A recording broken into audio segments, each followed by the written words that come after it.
And welcome back to another episode. Hello, everyone. Welcome to the Caffeinated Librarians.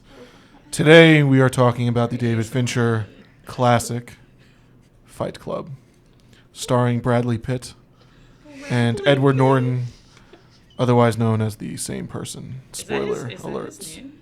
Bradley Pitt? No, I don't think so. Imagine Brad is just short for Bradley. Bradford. Well, Brad is short for, I think, for Bradley and Bradford. So. But it sounds less impressive when you say it that way. It does, doesn't it? And we got to work on the intro, but it was a good his name's try. William Bradley Pitt, so you're Really, not wrong. not wrong, not totally right.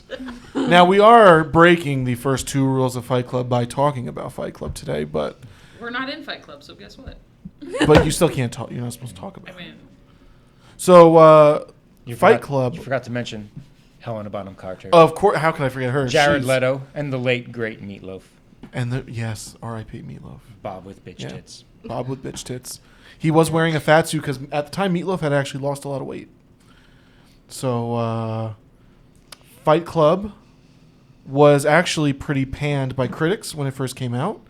It did not do well in theaters, but got some cult classic kind of gravitas later on. Early DVD boom. Exactly, yes. And became the classic that we know it as now. So I'm going to save my thoughts. I have thoughts. I have analyses also of the film. This is a film I've watched a lot in my time on this planet. So what do you guys think? You had some first timers here, right? Yeah. Well, for me, absolutely, because it's not a movie that I would initially gravitate towards, and I really didn't have any interest in watching it, but I did watch it, and I thought it was okay. But I loved the performances of Edward Norton and Helena Bonham Carter, and it took me a little bit to realize that it was who the character of Meatloaf was playing, and I recognized Jared Leto after looking at him for a few minutes. So I didn't even notice he was in it. Yeah, he's the guy who He's all Ed blonde. Norton really beats up. Yeah. Is that why he doesn't look the same afterwards? Yeah, Yes. yeah, That was because he why. bashed his face in. Like, because he got jealous that Tyler I wanted to was destroy something was beautiful. giving him attention Oh, okay. when he's not actually a person. Did you not like Brad Pitt's performance? I noticed him mysteriously unlisted. I mean, Brad Pitt's hit or miss for me. I really like him in Ocean's 11. I love him in the Ocean series All he because does he's in with. Ocean's 11 is eat food. Actually, that's part of his contract. It is, but Yeah. still, I mean, that's all he does. And that's I probably like why him he's more. brilliant. I don't know what it is. I think I just Brilliant. like him more in like an assembled cast when he's playing off of other people in like a group setting. I don't know. And if you're going to really pick one Brad Pitt performance from 1999, are you going to pick Tyler Durden or are you going to pick Meet Joe Black? I mean, let's be real.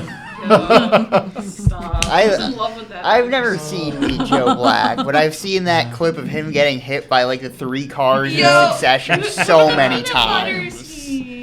And the stupid part where he keeps looking back at the girl. Like, I hate when movies and TV shows do that. No, see, that pays off because then he gets hit by the car 3 times, and it's like, wow. Well, It's so good. Well- It looks like a Muppet getting. I mean, that's what it is. It's just a giant puppet, but it's still great What to I watch. love I'm is- like, oh, I had this this is teacher- where the movies go. I had this teacher. She was so funny because we were watching a clip from Troy, and she was like saying he is beautiful, but he can't act his way out of a paper bag. And when she said that, I was that's like, harsh reality. Yeah, jeez. I think I think I think See he's Legends a of the great I think he's a very, very good actor. and honestly, that's where I couldn't quite understand her opinion of him because I had seen him in Legends of the Fall. I was like, I think he did a good job, and I was like, I don't. But then again, there are people that think Zoe Deschanel is a good actress, and personally, I've seen her in enough now where I don't think she can act. But that's what I just. thought about I like Kristen Zoe Stewart for the Deschanel. longest Yeah, I don't time really have a because problem of with Twilight.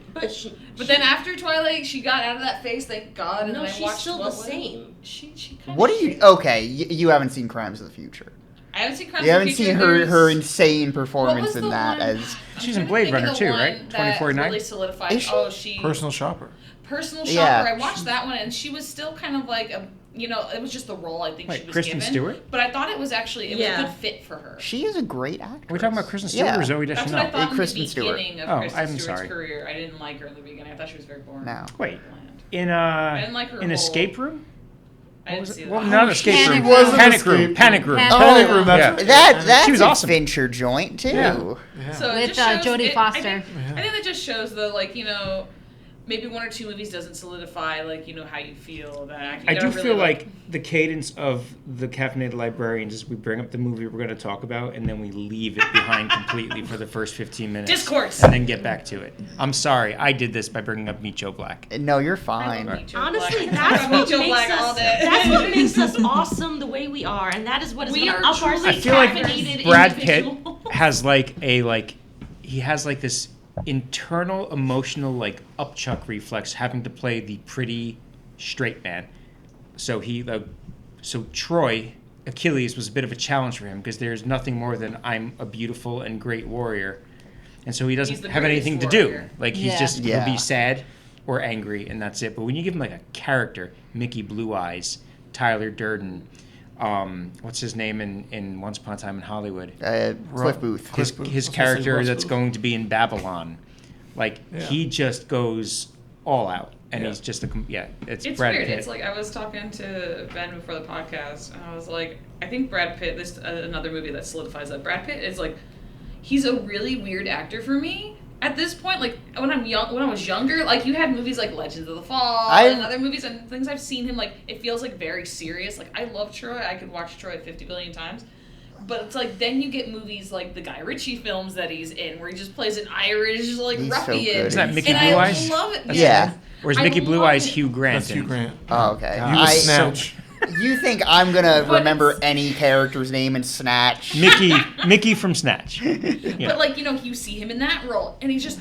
It looks like he's having such a fun time. It's so different, and then you see him in just doing basically nothing in Ocean's 11, but he's still having fun. He's just. I don't know what always it is. heard the aphorism about him that he's a character actor in a leading man's body, Yeah. That's what it feels Yeah. like, and I and can see that. that's what I love that Yeah. energy. And you're gonna hate me for Look this. at but 12 Monkeys. I mean, he doesn't. 12 Monkeys is such a different kind of movie than anything else. He lit he's it up ever in done. that too. He was excellent. Yeah. my favorite scene is. You're gonna hate me because it's literally a stupid scene, but it's my favorite scene with Brad Pitt in it. Is he's just. The guy answers the narrator, Edward Norton's answering the phone in the background. He's just got nunchucks, just going, Yeah.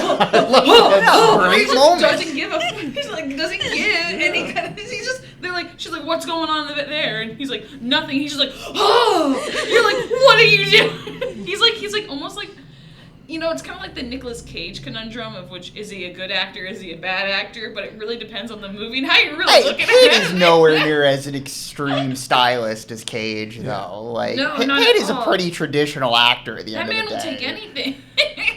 And But I love him for it. Going back to, I think, because Ben brought up something about Brad Pitt, the fact that he's very good looking. Because I think when he did Interview with the Vampire, I think one of the things that he dealt with was the fact that everyone assumed he's just a pretty face. Mm-hmm. So I can kind of see Really is maybe pretty. where he might, if he gets the role in Troy, where he's still kind of playing a very pretty face, that he may feel a sort of visceral reaction, I shouldn't be doing this, because that's what he had to fight for his career. I think that he was just a pretty face, that he really had no talent. I mean, how he was also- basically brought to the Louis big is- screen, the big time, was That's what in Stat Thelma calls and it. Louise. Yeah. Right? And Yeah. he Then was that's just the whole point. the pretty He's petty really thief. funny in that, Calls though. him that.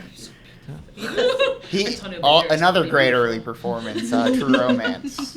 Yeah. Oh my God. Yeah. It's just the really baked out dude. Yeah. All right. Sorry. Fight Club. What'd you think of it, Lou? Oh wait, no. No. We don't he's care not. about Yeah, your we, opinion. we got to Katie, Oh. and that was it. He said he wanted to go around with final thoughts. Initial thought. Initial thoughts. So Final we thoughts. started with Katie. Yeah. Yeah. And you thought it was And then we okay. diverged because you called her out that she didn't say anything about Brad Pitt. Where's Brad Pitt in this conversation? I was just curious. I didn't We know went if off it was some an massive- oversight or intentional, and I wanted to know. I Brad think Pitt, I support you. I loved 80% of Fight Club, and I felt like it maybe lost me at the end. Joe kind of, before the podcast, kind of learned me up a little bit. I've got my and- reading on yeah. the end. I don't know how popular. So I'm going to go back but- to it. I will say it's probably the best use of the Pixies in any movie, and that's a very like utilized song in film. Yes, and also in Malignant.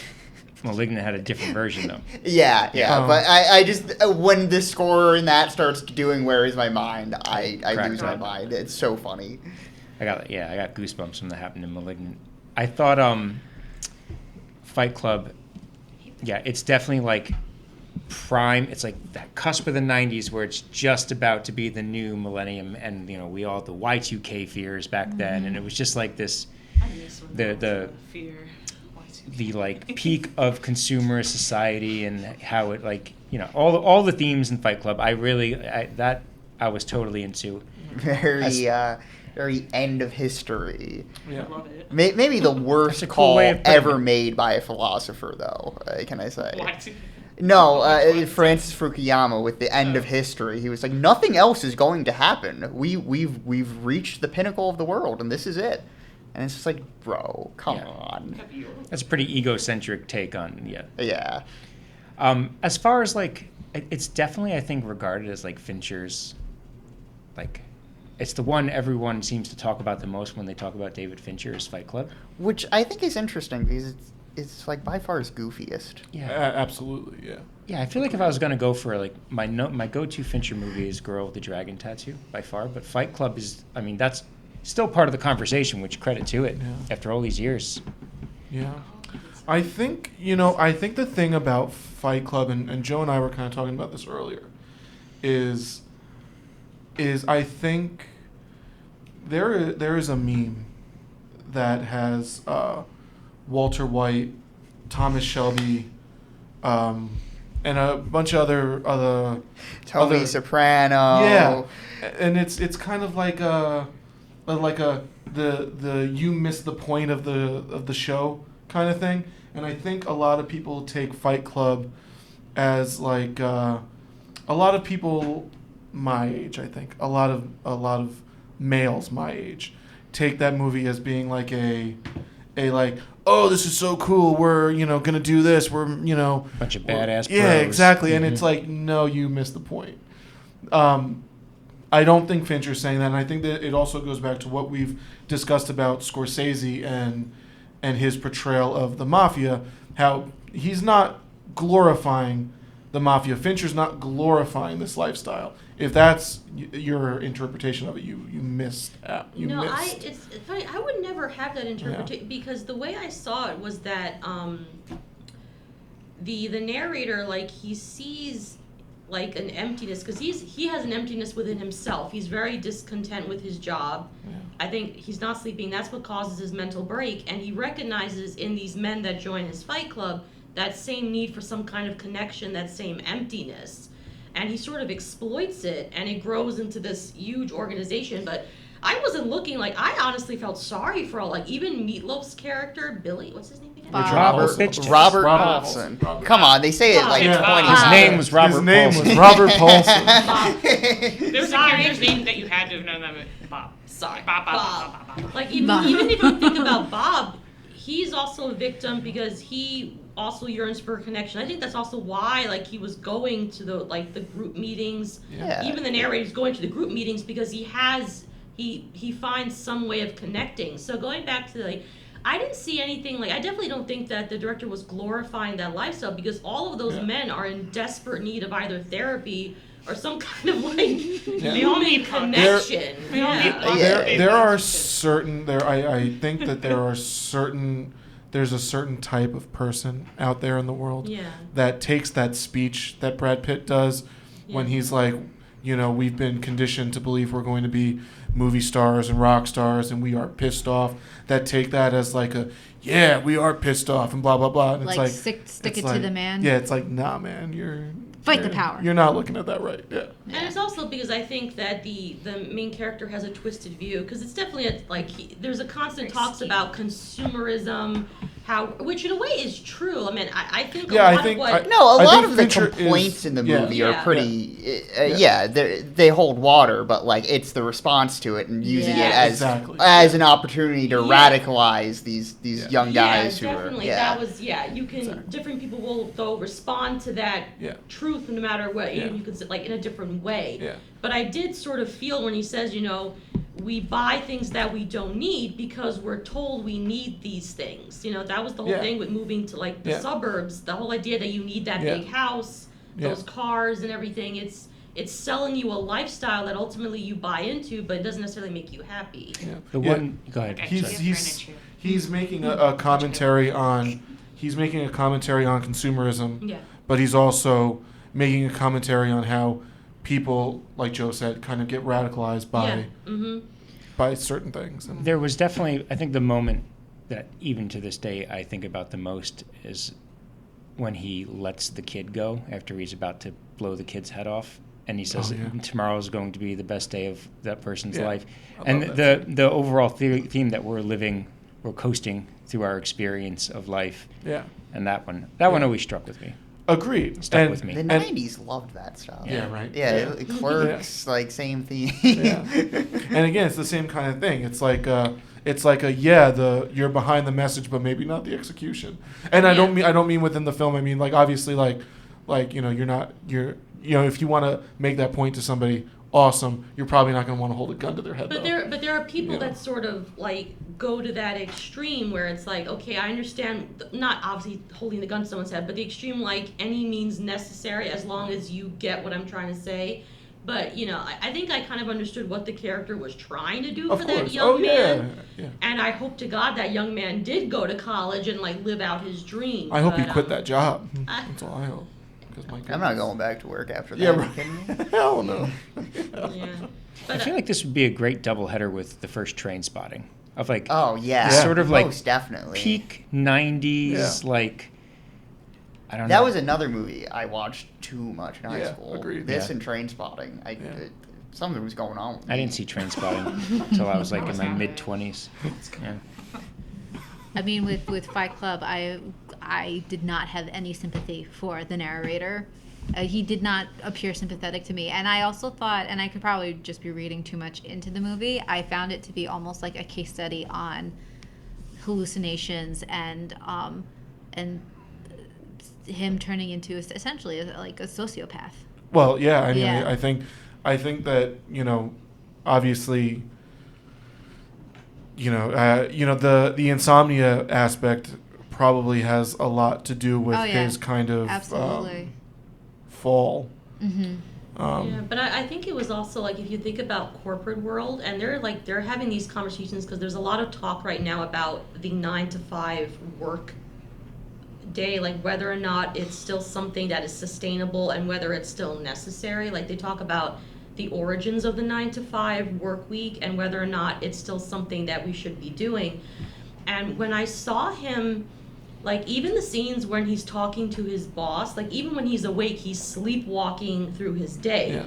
It's only when he starts the Fight Club that he even has some kind of like spunk. Like remember, like I love the scene when the boss is reading out the rules and he thinks he's gonna get the narrator like to admit, yeah, and the narrator flips in saying, well, he could very well be a psycho.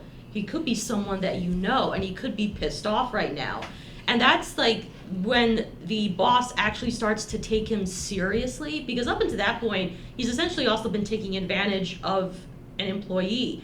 And I think that's also a commentary on office life to some extent, where you're just Yeah, a absolutely. number and you're Yeah. just like an ant in a big sort of machine, like just get things done. I mean, I think we should also specify it's a office life in a corporation. That's not everywhere across the board though too. Agreed. And it's also, Yeah. I mean, it's a big corporation. yeah. You know that, and he's in a He works Insurance. in He the, does in the insurance, office doesn't he? Neo works in the Matrix. Yeah. Like just business Yeah. business corporation. He doesn't think insurance, right? He That's does. what Oh, it yeah, was? he's an It was insurance because he went to I'm the. sorry. Yeah. I love the scene where they're looking at the car. Yeah. Like he's like, oh yeah, they didn't care that people died in it. They're like, Well, that's- so what? We're that's taking the this off thing. the market or what? yeah, and that's the thing. Like his job is basically to normalize people's deaths and to think about them in such a unemotional way that eventually, you start doing that kind of stuff, and it affected him, obviously, to the point where he was just kind of, numb to everything, which kind of leads to all that stuff that happens. But also, I mean, a lot of it applies to the era it was made in. Yeah. Definitely. Oh yeah. And it was such a different time. It was really, I mean, and looking back, and it's 23 years ago now. Yeah. And yeah, it was just, there's like a post 9/11 shift that just changed how a lot of us looked at everything. And then 2 massive economic crashes and everything, and a 20-year war. And yeah, we had a more people, I think, started questioning things than what was happening before, so in the 90s, where we're all just buying Aerosmith CDs. Do you think that's why this took a little bit to become such a talked about movie? And why it's, I think, increasingly popular? Because it's like it did something that was maybe ahead of where we were at. Yeah, agreed. I was talking a bit about this with Ben and Lou earlier, but I view it as a little bit of a queer movie. The themes of that are definitely way more prevalent in the book, but yeah. Like, can I say something? Yes. When you had mentioned how you said they're standing together at the end, they both look exactly the same, I was like, oh, come on, he's so full of crap. I went into the restrooms quietly, looked at the scene. I'm like, oh my God, he's completely spot on. They're dressed exactly the same. Yeah, he's got his legs out, the long They look coat. like they were in the same exact shoes. Yeah, it looks like the dress from the back. And I kind of see that as okay, he's sort of broken through his notions of masculinity, and he's finding different ways to express this thing that has been bothering him. And it's in this case, it sort of seems like more of a fluid gender expression.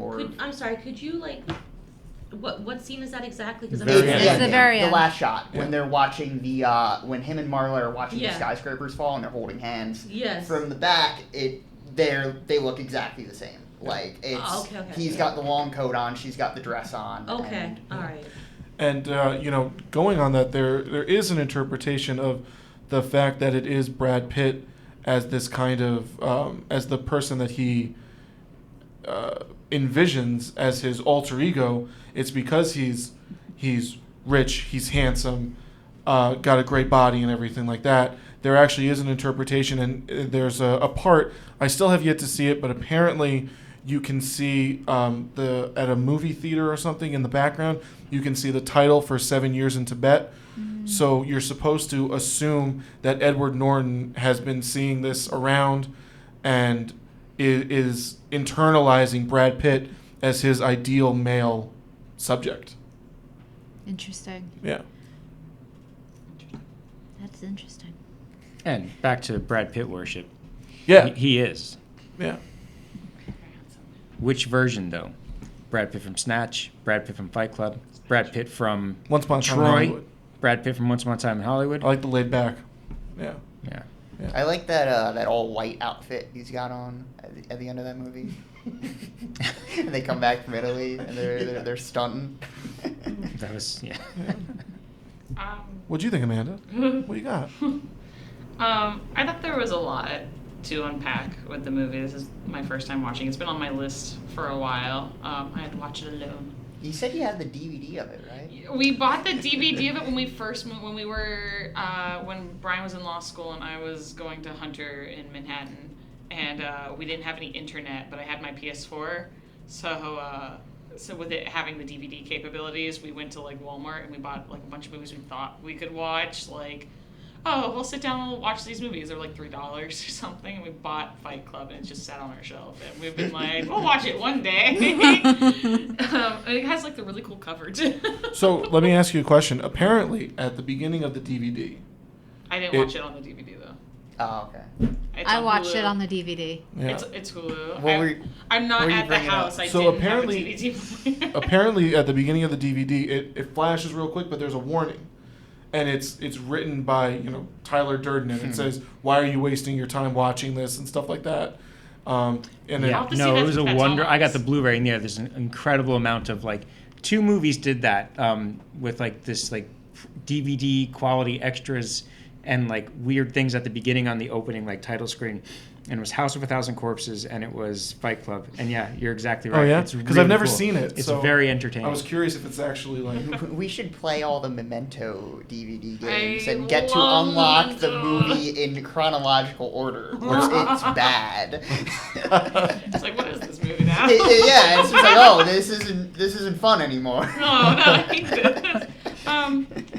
I did like it. I have very base theories since it's my first time watching it. It's a very interesting case study of like the self and trying to find your identity. I do agree with Joe. I guess I didn't see the queer aspect of it, but with you saying at the end, he kind of basically becomes Tyler. He looks exactly like him. It's one of those things where I think everyone's kind of picked up the fact that, yeah, he doesn't really have a life. And he works a 9-to-5 job. He's good at it. You know, he makes money. He has enough to afford like a whole IKEA catalog. I loved that, first off. I love IKEA. So the fact that he was like, yeah, I even got the plates with the little bubbles. And I was like, go.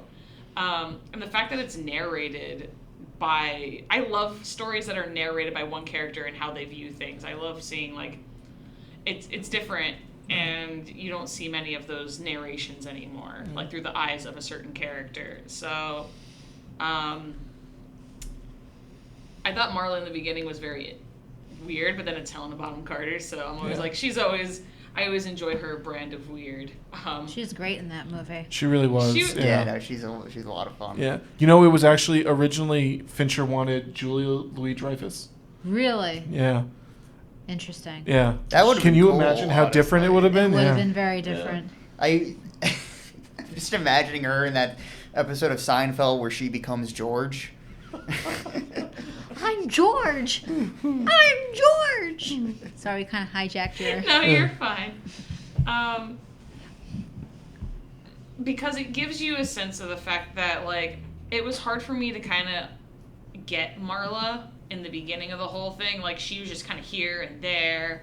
But that's also from the perspective of the character. She's kind of, in the beginning, just kind of here or there. He's kind of got some radar on her, but we haven't quite... At the same time, I'm like, just kiss already. just F already at this point in the movie. But she's going after Tyler. So it's like, okay. So it's interesting because he tries to build an identity other than his work identity, which is fair to say that outside of... There's some people out there who are like... They're called like workhorses. And they're basically the people who just base their whole lives off being work, and that's what they're good at. That's what they call running backs in the NFL that carry the ball a lot. They do, and they workhorses. base their whole lives, and so they don't do anything exciting or fun. They don't have hobbies.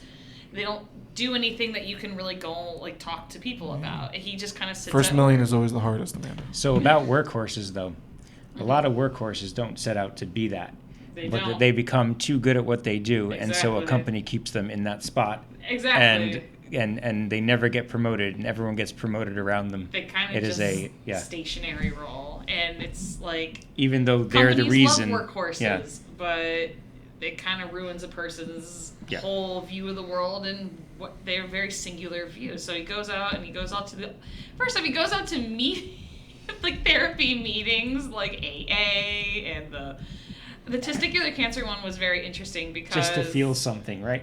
just to feel something, but that one was more interesting in my opinion, is they kept going back to that particular one, and it felt like this was a good look at, like, I guess if you were looking at it through a modern lens, like masculinity and like how fragile masculinity. Yes, the whole that's movie very is much what the movie's talking Yes, about. no. Not even from a modern lens. So That's like just... these men think that they were men when they had their bits, and now that they don't have those bits anymore, they feel lost, and they've lost their wives, and they can't do the one bitch thing. tits. Yeah, he Big went through Lebowski hormones. about They the said he same went through a thing. hormone treatment. Then again, I'm not quite familiar with what entails of a, when that happens. So I'm not gonna. Well, they said he went through like hormones, and that's why he went through a hormone treatment. That's why he's got Well, yeah. tits, and I'm like, too many that- steroids. Yeah, that happens with steroids. Yeah. Because he was a Okay. wrestler, right? He was a He bodybuilder. was a body. Okay, that makes Same more diff. sense. He was He needed to actually makes be sense. muscular. Yeah. Yes. But yeah, and steroids just. So Yeah. it was interesting that he went to that club and he like then realized he was like, wow, getting hugged by this guy.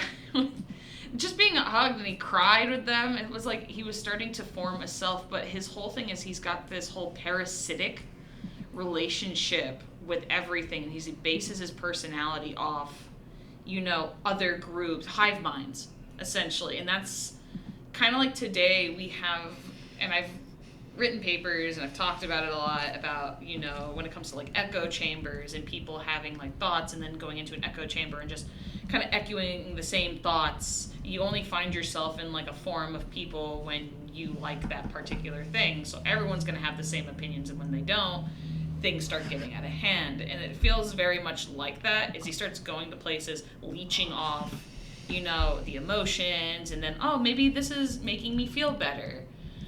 And it starts being that way until he finds like a toxic thing, which is the Fight Club, which starts off as, it seems like, releasing the energy, the pent up aggression of like, going to work. My boss is kind of an a-hole. And notice how there are life no isn't women in going Fight my Club? way. This woman, Women- is going to my aren't- meetings. Women aren't stupid enough to join a fight club. I mean, Yeah. money. But but it's interesting. Well, But that's one of yeah. the things that stuck out. I didn't. But mean yeah, to no, interrupt the you. No. guys are total misogynists. Oh, Yeah. no, they're Like, complete They're misogynists. obsessed with like the idea of like we need to reclaim masculinity. Yeah. There's literally a and, Oh, like, scene I he didn't- I sleeps with didn't- Marla and he tells her, she's like, who was it? And he goes, nothing, shut up. And he closes the door and I'm like, yo, the one guy in the house. What? Who else do you think it is? That is funny that Tell you her to shut up. bring up how But there was no one else in the house. Yeah, it's all in his head. Oh, Yeah. I didn't get that. That was my Yeah, bad. Wait, it's- what? I also Tyler- watched this You movie didn't at know 5 him and o'clock in Tyler were the morning? same person? No, I didn't get that. My bad. Oh. I watched this at 5 o'clock that's in the twist morning. of the movie. That's the. My bad. I figured that out when Oh. he was I like, was when also he, very lucid. I started this movie at 3 o'clock in the morning, and I watched it till like well, 5. lucid would have been good. Lucid would have So meant you could have seen tired, it clearly, and I was right? watching it, and I was just like, I did not pick up on that. It was my bad. Yeah. Oh yeah. No. Yeah. No. Yeah, they, I they didn't- show the whole scene I mean, of like I him figured- beating himself up over and over again. I saw that scene, and I was just like, oh, I thought he was just trying to. Oh, my bad. No, like they show flashbacks throughout the movie of scenes Yeah. where Tyler was That makes there. more sense. and Tyler glitches in You the might have beginning. fallen asleep a little bit during this movie. Might have just for like Also, 2 seconds. And I'm also, I like, figured out the whole twist when he was on the planes going back and forth to each city. I'm like, wait a minute, they're one and the same. It's the same person. Yeah. And actually, when his that makes a lot more sense for this case study. Yeah. when his apartment blows up, Mm-hmm. if you notice when Tyler calls him back, Mhm. the camera like shifts to the other side, Mhm. and I mean obviously it's intentional, Yeah. but like to me it was the first time I noticed it because I was looking for stuff to talk about obviously, Yeah. but it was like I thought it was a really noticeable shift. I don't know if he broke the 180-degree thing, but it was a noticeable enough shift where I was like, oh, like Fincher just like totally changed the angle like right as he picks up the phone. Yeah. Yeah, I didn't Um, notice that. And when they crash in the car, Tyler's driving, Yep. but then after the crash, the narrator gets out the driver's seat. Yeah. That's interesting. I didn't notice that either. Yeah, and when he's beating himself up in front of his boss, he like has a line where he's like, "Somehow I was reminded of my first fight with Tyler." Yeah. Wow. Yeah, it was I everything. saw the in scene it with the is boss, but significant. it didn't click for me at that point, and I Yeah. was just like, oh, I thought he was just being like, Yeah. No, they say it very explicitly toward the end of the movie. oh no, okay, now I see. Okay, Yeah. so but it's still a very interesting case study on the sense that like he's delusional. It's like it is true that I guess at this point it's like Tyler's the person he wishes he could be kind of free flowing, kind of just doing whatever he wants, stick it to the man kind of guy. But he's also got the nice work self, which is a little bit more rational than the other one. And so, but at the same Tyler's time, like it's a the it. very radical Yeah. change in personality between the two. It's like, I think we all have somebody we wish that we were a bit more, but then you have like, a job that you have to keep, a house to put over your head, people around you and Yeah, how and he you... didn't have that.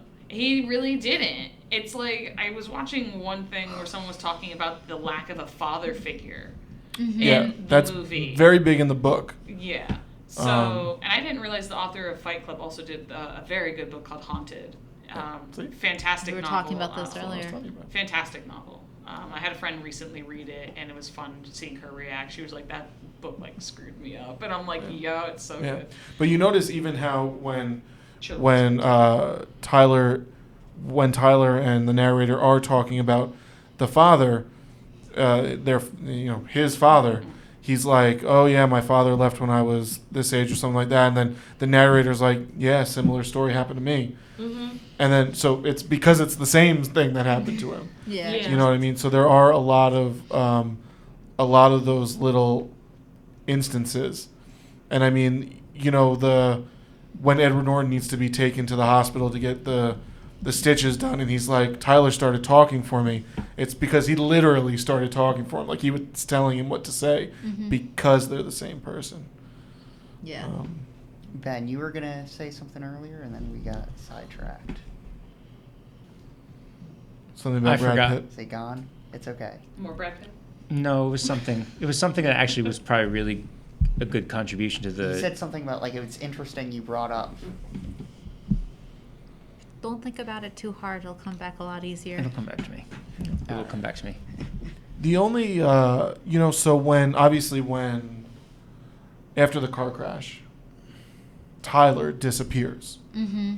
And then when Tyler does come back after Edward Norton kind of figures everything out, that he's been hallucinating Tyler comes back with a shaved head. Yep. Now there is something, and I was trying to look for it. I remember reading something once that there's some significance to that. But what I was reading when I was looking for it now was that Project Mayhem, they all shaved their heads. That's not what it was that I remember reading. I remember it being something much more than that. Mm-hmm. You guys have any ideas? Because I couldn't find it. That's what it was? I remember it. Oh, nice. No, just continue. Sorry. No. Okay. If you remember, please. It's interesting that you brought up how people got the wrong message from the movie. Oh. Because it's been sort of co-opted so much by like frat boy culture and Exactly. bro culture and like Proud Boy culture Yeah. and all these people that missed the point completely are actually like a parody of themselves and don't know it because that was what I was going to say. Credit to you. I always laugh at like red pill culture because it's like you guys are referencing a movie written by two trans women and What like movie? The Matrix. Red pill. Oh. Yeah, and like it's very like they've been like, yeah, no, it's about transitioning. And It's funny. the newest Matrix is amazing, and Oh, I will I still have to fight see it. you all about it. Okay. I love it. Yeah. I am on the Wachowskis' wild ride. Mm-hmm. So one person who they asked that question on Quora, and one person responded where he believes it's to show because when you first see Brad Pitt, he's very refined, like his clothing, his hairstyle. It's falling apart. But gradually, I think as he gives in more to his baser instincts and he sort of breaks away from the notion of conformity, that's probably why because shaving one's head is a very drastic decision, so maybe that's how that person interpreted it. That makes sense though too, because when you see Brad Pitt when he comes back, when the narrator is trying to like disarm the bomb and stuff, his head's not only shaved, but his clothing is a lot more is far more ratty. He's got a space between his. He's got a gap between his teeth. Doesn't he have like a what's the shirt? It's like brown sugar or something? Yeah, I don't know. Alright, What so was the that fits in the Hustler back shirt half in of the the movie beginning? kinda There was a rules. Hustler shirt He's with mesh on it, and I was like, who decided to make him wear jacket it? on Yeah. and those big But sunglasses. I mean, I think Some of the that, outfit choices in this movie. I mean, looking back on it, I think that's to Hot. No, to show hate it. that No. the narrator is Oh, you look good. like accepting the fact that he is Tyler and that he's no longer this pretty boy, Interesting. I could this see that. fashionable, do you want to call it high society? But I mean, like this. But it's also very hyper masculine, which is funny at the same time. Yeah. Well, maybe not the mesh, This but is hyper masculine. I'm telling you right I don't now. know. Hustler. I feel like the he was mesh just hustler shit got me going. I think even when he like the idea of him being refined was like maybe not quite. He was in like a red leather jacket and like old sunglasses, carrying and like a briefcase Hawaiian with soap. shirt. Yeah. Like he's sort of. He was just someone who was like Making soap from fat. alpha in the sense that he was not That was at all gross. like connected to societal pressure. Yeah. But I don't know. I feel like his most refined was definitely standing naked in a doorway with a dish glove on. Yeah. That I think this was the first time I noticed the dish glove, and I'm like, what were they doing with the dish glove? Yeah. Don't even want to know. But I do. Yeah, right? Yeah. So I mean that could be why, because Yeah, it's that like makes sense. it's like you are me, and I am you, and He's we're got one. nothing to lose. Right. So all of like the mask has been lifted off, and you can see the inside of himself essentially. Well, the clothes are very reflectory of like. It's kind of like Marla's situation where she steals or she thrifts, and she she had that conversation in the beginning where she was literally like, this was somebody's bridesmaid gown. Yeah, somebody had loved it at one point. Everybody in this movie needs a hug. I'll go and I will give them all hugs and I will cook them a meal and have a good time. The narrator is living in this perfectly manicured apartment. And, IKEA furnish. So, like, of course he's fetishizing sort of thrift aesthetics. and Exactly. that sort of But like thing. his life, it's like he's not thrifting in his what would be his professional life. Yeah. And then you see Brad Pitt wearing the mesh hustler shirt, kind of these very bright tank top one he has that I'm just like, oh my god. It's kind of like, what's the quote that he uses is that you're only truly free when you've lost everything. Yeah. Only when you've lost everything are you truly free. And I feel like it's kind of like shaping the fact that you have like Marla, who's kind of the same, as she's trying to put together a life, although she's like A mess. Yeah, a mess. And Brad Pitt's character, he may be hot, but he's very pimp-esque, where he's got the bright suits. It looks very like, oh, you bought this not from like a dress store or something like that. This is something I feel like was thrifted. His hustler shirt with all the mesh. It's like, what is He's this? a party boy. I love that outfit. I was like, who put Brad Pitt in this outfit? Thank you for that. I was like, I love it's. Who put him in this outfit? There's so much mesh, and like even like I don't know if you remember like Thrift Shop by Macklemore. I feel like there's an ode definitely to the big green fluffy jacket that he's got from this movie. I was literally just looking at one of the outfits they highlighted, which was this one. The big old red pants, red shoes, big old fluffy jacket. I think it's a good look. But it's one of those ones where it's like the coloring of it all is very like. The color kind of shows this dirty, kind of like the jacket isn't finely like, it's not new, it's not taken care of, it's very like ratted, torn, kind of gross green colored, and it just kind of shows this. Then again, when they're in Fight Club, in the house in general, Tyler's house is run down, gross, it's got leaks. His very aesthetic. The basement flooded so badly. It's dirty, turn off the disgusting, electricity. everything. That's him at his rock bottom, and him trying to look at what it looks like. If it's like, this is him being free and being a squatter and like starting a nasty fight club, becoming a cult leader because he has nothing and he can build himself up from the nothing and be whatever he wants to be, which is clearly a cult leader. Nobody. Violent men with daddy issues. Yeah. No daddy issues. That's the Yeah. Ben, I'm sorry. Ben, Yeah. you were saying What were you gonna say, Ben? I actually don't remember. But it's interesting because you say Marla had this kind of.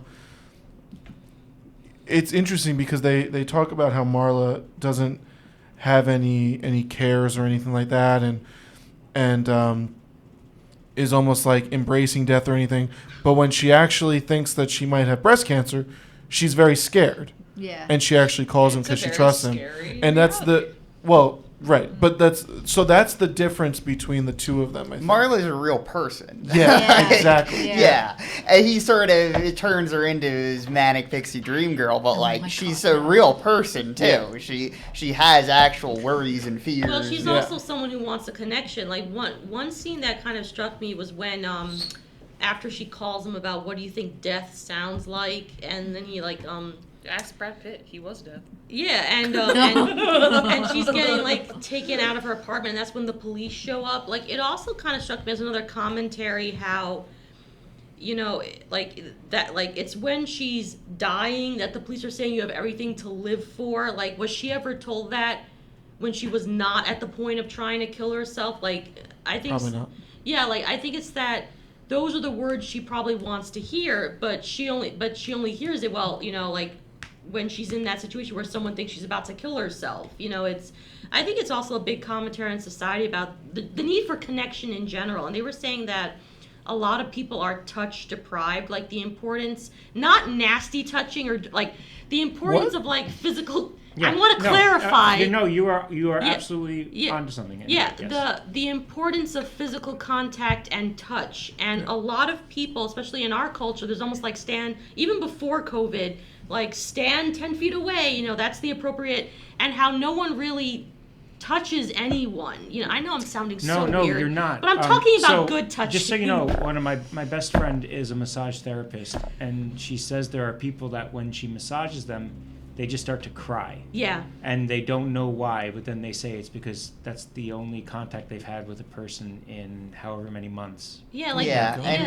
especially among dudes, just like even dudes with a lot of friends, you know, physical contact isn't as normal as it is. I mean, nowadays we're trying to. I feel like we're trying to normalize more, like, you know, sensitive, affectionate behavior. Although it has to be consensual. I don't like. Yes. I always hug the homies. I always go, "Yo, come here, bring it in." It's kind of like what Ben was saying. Sit down and talk to your bros. Yeah. Sit down and talk to your bros. Let them vent. They've had rough days too. I have like. And it's kind of like what Ben was saying. I mean, now I think that's a little more, you know, accepted. Like you can like. You know, I hug my guy friends all the time. It doesn't. Yeah. You know what I mean? But and like, it's not like the stupid bro hug. Yeah. No. It's a proper hug. Yeah, but in the '90s, you know, it was probably different. It was definitely It will definitely was different. It was, and I think it's a shame too, because women were allowed to be emotional, we're allowed to express our emotion. Men are not really afforded that same luxury. That's because we're not women. Luxury, but that same kind of. But Simona, that's because we're women and we are emotional by the darn romance novels you're reading. No. Stop it. So, it's gonna give you ideas. To give you guys a little sneak preview for our next recording. We're gonna be hugging each other? No. I mean, we're gonna hug it out. But I'm gonna be sharing with you guys some emotional stuff about a Goofy movie. And I'm not even joking. Yeah. There's a couple of scenes. We're all gonna cry. Yeah. Well, I'm definitely gonna cry at the end of that movie. Simona has not been believing us. If you haven't downloaded like Simona thinks we're pulling one over by the end of this movie, I don't even know who you are. I am a lot older than you, right? Because I feel like we grew up with the same movies, and I'm 41. I'm 32. Yeah, so I'm a lot older than you. We somehow grew up with the same age. Yeah. I'm the oldest one here. It's okay.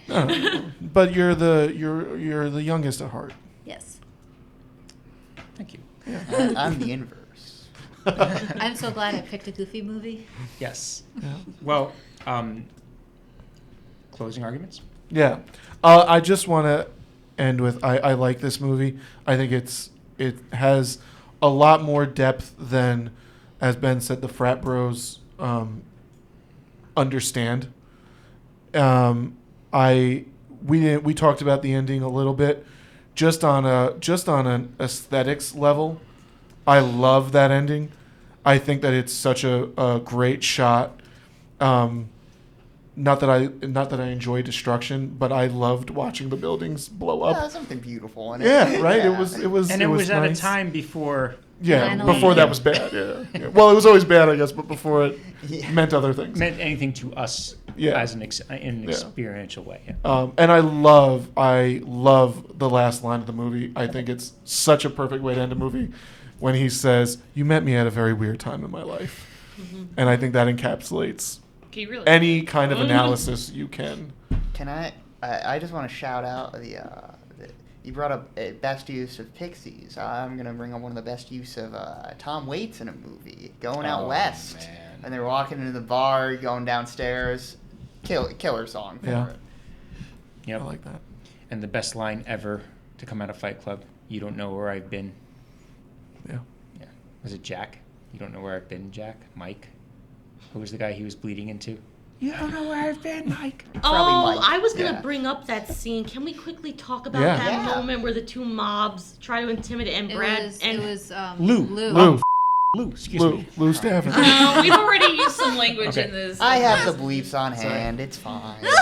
It's so brilliant how Tyler turns the tables and goes ape and that scares the out of the mob. He's like, yeah, and he's just bleeding all over him. Like, I love Now, that scene. with that scene, did you notice how when Tyler basically resorts to begging Lou to let them work out there, or to let them fight there, not work out, They're exercise. working out something, but When Edward Norton is trying to blackmail his boss and work from home, he basically begs the exact same way. yeah. So there was another little Interesting. parallel clue there. But I just thought that was such a good scene. Yeah, How it was great. Yeah. He's not a mob. No, he's just an Italian guy that owns a bar. I shady know. Bar, who So- has a henchman, though, I guess. He does. So yeah. he's a mob guy. We need Let's more- just let's We need to just bring back the henchmen. We need more henchmen. So we need David, guys who go, "Oh, boss, you're going to want to see this one." No boss man. or if they're English, to say, "Hello, governor." David Fincher movies. We have I just Snatch. looked up who he No, did. we have Seven. We have Fight Club. We have Panic Room. Social have Network. Well, that's later on. Oh, you're going Zodiac. in order. Then we have That's impressive. Zodiac, right? Zodiac. Oh, that's great, too. Then Great it's movie. Seven. Social He did Network. Seven. Yes. That was the first one, yeah. Oh, Gone And we Girl. have Gone Girl, which is after Social Network. Curious Case of Benjamin Button. No, 2009, we missed that forget one. Benjamin Yeah. Button. I didn't always. even know he I never did that. saw Tattoo. it. Girl with tattoo. What's your top Fincher? He's got a new movie. Probably Zodiac, honestly. Zodiac's a good one. The only thing with Zodiac is that, and it's no one's fault, we don't know who it is. That's the only thing with Zodiac that I don't like. Mm-hmm. I know that they allude to who it I is. like that ending, Alien though. I movie? like Yeah. not knowing. Yeah. Yeah. Did anyone see Mank? I didn't No, see I that. haven't seen Yeah, it. that seems to be the one that's just fallen through the cracks. I have like an axe to grind against the article it's based off of, so. like what's it's the kind of article based. Raising Cain by Pauline Kael. It's just factually wrong. Like, she kind of made up a lot of stuff because she wanted to push an anti-auteur theory, which is valid, but like she just An sort anti what? of like auteurist. the director can't be the voice of the movie. Oh. Yeah, she believed that no, Orson Welles was not the voice of Citizen Kane, but she made up a lot of facts to get to that conclusion. When you Yeah, guys that's talk, annoying. I feel so ignorant when you No. guys talk about movies like this. You're better off not knowing the drama of Ignorance is Pauline bliss. Kael's 1970s writings. Like, Okay, I feel better. It's kind of Thank amazing you. that you know that. I've got. He's done a lot kind of like bow down to- commercials. We're You said not something last worthy. week too, where I was We're just not like, "Oh my!" worthy. Oh no! When you mentioned the director that was in the Canterbury Tales, I was like, Pasolini. Yeah. yeah, you're just like, you're always on it. It's did a like lot it's of like music videos. it's like where Oh yeah, Fincher's done Wayne so much. and And he Garth did one meeting of Alice a Cooper. commercial I really We're know. not It's the worthy. American Cancer Society with the smoking fetus. Yo, He was did that him? commercial. So Wild. Fincher has quite a prolific music video Fincher career. But he was- also did the American Cancer Society's commercial, the smoking fetus one, with the baby fetus with a cigarette. Didn't Fincher do I'm like, whoa. Cradle of Love? Billy Idol? Isn't that a Fincher? He did a couple Billy Yo. Idols. Yeah. Oh, I don't know. And that rules. and he was guess who Aerosmith. his assistant was, and they called him Little Fincher, Michael Bay. Yes, he did do. Oh, yeah? He did do that one. He did L.A. Woman, Cradle of Love. And Michael Bay resented him for apparently there's like a Wow. lot of drama inside that. Yeah, apparently that Michael commercial Bay's studio. very hard to get along with. I believe so. that, yeah. Top Fincher for me is, I think, it's Girl with the Dragon Tattoo. Yeah. I just think it's like the perfect exercise in filmmaking. He didn't have any pressure to make like the twists or anything matter because everyone knew the story by then, and there was the TV movies from Sweden. Yeah. Amazing. I just thought that was just a perfect movie. Yeah, my mom read the book and saw the movie and said it was great. Yeah. Yeah. Yeah, the movie is good. Gone Girl's really fun too. It is. Yeah, they do a good job with Gone Girl. Affleck gives the funniest performance in Yeah. that movie. It's Yeah. just the most guilty-looking man ever. He's like a Yeah, but he didn't do I anything. know, and that's what makes it so funny. Yeah. He's just a dope. Yeah. I was always thinking maybe it's just the Pearl Harbor and Geely that maybe he wasn't a very talented actor, but he's really good. Oh, He's like I a love really Affleck. good leading man. Yeah. Did you see his latest movie, Tender? I never heard of that. Oh, the Tender Bar. The Tender Bar. Oh yeah, he was awesome in that. Yeah, playing just a Long The Island uncle. guy sounding like a Boston guy. Yeah. I think he's great in The Town too. I got a question. Sorry, Yeah. he's amazing in the town. Yeah. Tender Bar. I didn't read the book. Did he get sick with cancer? I haven't seen the movie or anything. So. Because it seems like I don't at the know. Never mind. Sorry, Ben. I'm sorry. Um, Dan. It's okay. I have figured no one of us answers. must. We'll have find read it. out. We'll Yeah. we'll watch it for the Caffeinated Librarians. yeah, I would say my favorite Fincher was either Seven or Social Network. Now, since we're talking about Fincher, a couple of things. The detectives, I forget their names, but the name is a shout out to the writer of Seven because he uncreditedly helped write Fight Club Okay. along with Cameron Crowe and Brad Pitt. What? Cameron Crowe was on this. Yeah. Yo, I love Cameron Yeah, Crowe. Even he's though like an he makes unsung hero. bizarre films now, like We Bought a Zoo Yeah. and Aloha, where you're like, what are you Oh, even yeah. trying to say? That was man? bad. Aloha was bad. It's just like I went into that movie and I was like, all right, I know why. I know the basics of why this is going to be bad. But then it like hit me with like plots about missiles and satellites, and I was like, wait, what? It was terrible. I feel like what separates, funny Fight Club and Girl with the Dragon Tattoo is that they somehow have like a hopeful note at the end of the movie about Yeah. humanity, which I feel like David Fincher doesn't generally operate in the things are going to be hopeful for humanity. No. Yeah. No. Yeah. Yeah. I mean, if you think about it, I mean, Gone Girl definitely did not. No. Social Network, I don't think does. No. Seven really definitely doesn't. Mindhunter, R.I.P. doesn't. Yeah. I've not watched any of Mindhunter. It's a really fun Yeah, I show. hear it's great. I'm still Jonathan working my way Groff is very funny in it because he's the detective who's like clearly in love with every serial killer. So Is he like the big mug who's like the boxer in that limited series? no, Okay. that's the other guy. Jonathan Groff's the skinny young guy. Okay. Yeah, he's like a Broadway star too. And the other guy is Bill. I don't know the actor's But name. that's who I'm thinking Yeah, about. Yeah. he rules too. He's just like, what's wrong with you, man? Well, thank you guys for watching. You're To take welcome. them out of my bag. Just like Fight Club, don't talk about this episode ever again. Don't even look at it. Don't even Comment, watch we're it. deleting it. Goodbye.